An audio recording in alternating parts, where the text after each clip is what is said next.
Brian, what if I'm in Disneyland and it gets insanely busy? What am I supposed to do then? How do I survive it? Well, Jacob, I'm going to tell you that you just need to learn how to deal with it. Oh, yeah. You know what? Every day is busy in Disney. You really can't avoid it. There's no off season anymore. Sure, there's days that are less busy than others, but compared to almost everywhere else on Earth, Disneyland is busy. So we're going to give you our top 10 hacks on how to survive Disneyland on the busiest days.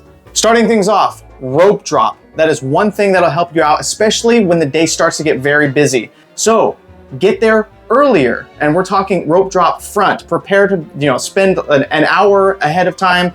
I know I was pushing it, but that's kind of what we like to do. Front of the line is best. You'll be waiting at that rope, and as soon as they let it down, you get to your ride, and you have almost no line. You get to do what you want to do first before the rest of the people. And if you don't think I'm telling the truth, when you're at the front at the rope, turn around and see how many people behind you. You'll thank us later. Yeah, and you know what? It's going to look like an insane crowd, but once that crowd disperses, it's not that bad because everybody's going to the different attractions. Yep. The first ride you get to is practically a walk-on, which means you're not waiting in line at all. And for about the first hour, maybe longer, it's going to be like that for pretty much every ride. You've got the advantage of less crowds in the morning while people are still waking up. So definitely, if it's a busy day, take advantage of rope drop. You will thank us later. And make sure you're walking to the ride.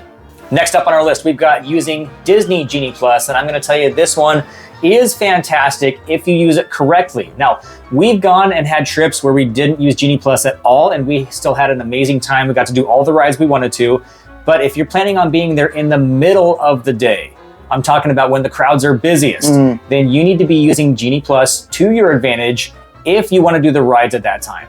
So if you're looking for tips on how to use Genie Plus the right way, we're going to put a link to that video in the description down below. We're going to flash it up on screen as well. Check that out and learn how to use Genie Plus the right way so you're not wasting your time and money.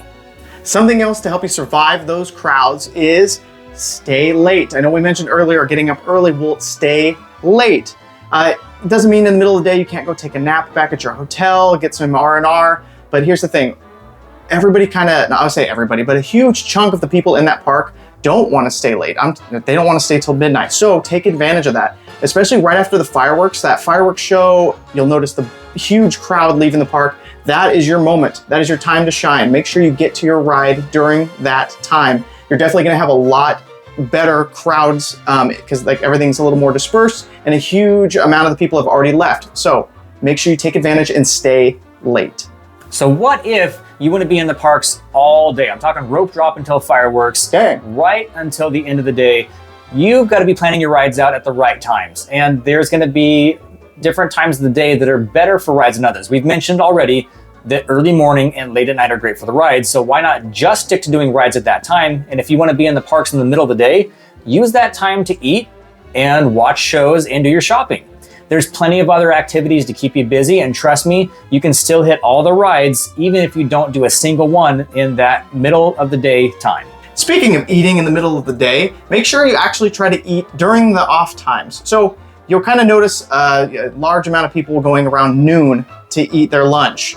Well, maybe eat earlier than that if you're okay with eating lunch early, or maybe even a little later. I'm talking like 2:30, 3 o'clock. Maybe bring some snacks, maybe buy some snacks if you want to do that in one of their gift shops. Either way, make sure you're eating at I'm gonna say a weird time, a time that you normally wouldn't be eating lunch, because you're gonna notice the crowds are a lot larger at noon, especially for lunch. So just make sure, even around the other times, dinner, breakfast, make it a weird time. And we promise you'll thank us for that because it won't be as crowded. And our next tip to beat the crowds in Disneyland is to make sure you're subscribed to this channel.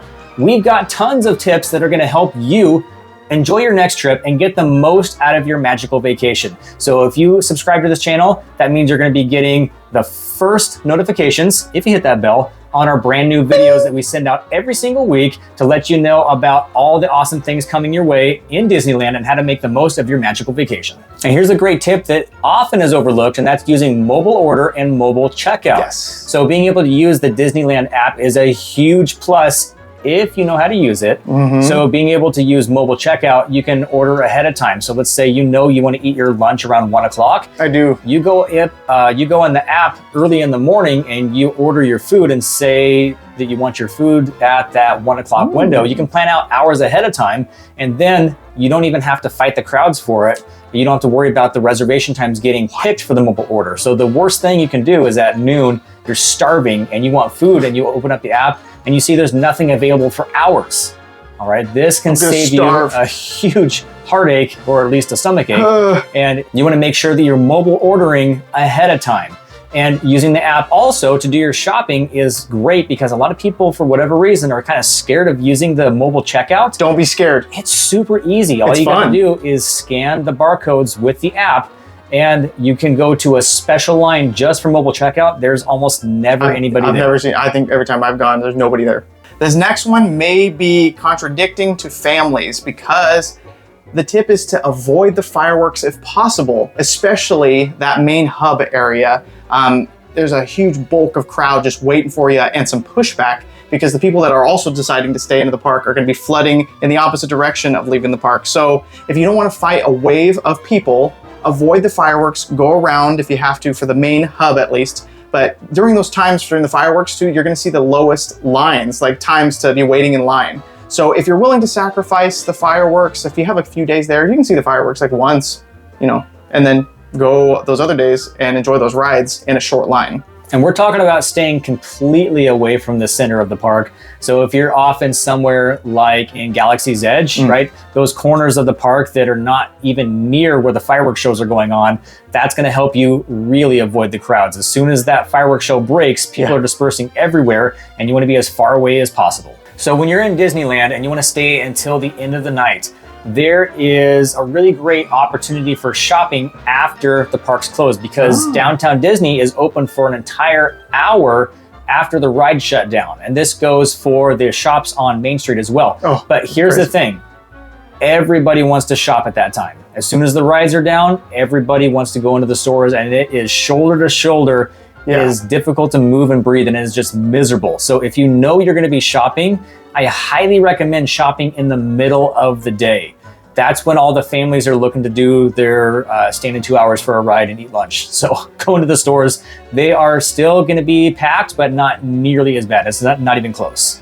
Another tip is make sure you're using the app to its fullest potential, especially to check those the times waiting in line for all the different rides, especially when it's the busiest times, because the rides that may not be as popular, like Winnie the Pooh, I'm not going to say Small World because that seems to always be popular, but rides like that maybe the middle of the day wouldn't be popular, you might get a short line. So make sure you're always checking that app. Look at those rides that may not be as popular at those times, because you may find a short line for that ride. And our final tip on this list is to remember that being busy in the park in one area doesn't necessarily mean it's busy everywhere. So this can be because of seasonal events going on, or because of shows that are happening in different areas. A character out. A character being out. Yeah, that's a great example. So we've seen it where the park is just slammed busy, let's say in New Orleans Square, and then you hop on over to Galaxy's Edge and it's kind of a ghost town. Okay, that happens sometimes. So it's worth your time to explore a little bit and just try to get away from the crowds. Checking the app does help with this too. If you see lines that are short, that's usually a good sign that there's not as many people over there.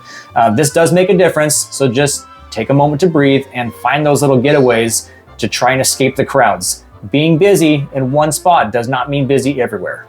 Wow, Brian, that list really helped me. I think I am now better prepared than ever for a day that gets very busy. I think I can survive it. You know what, Jacob? I'm proud of you. Yes. But here's the thing. Not only do you need to know how to manage a busy day in the parks, but it'd be helpful if you understood how to survive the lines in Disneyland, because that is something that's kind of unavoidable as well. You will be waiting in long lines, and lucky for you, we've got a video that talks about ways that we can survive the lines. So we're going to put that link in the description. We're going to pop that up on the screen, and we just want to really say, you guys, thank you for hanging out with us here. We really appreciate you watching.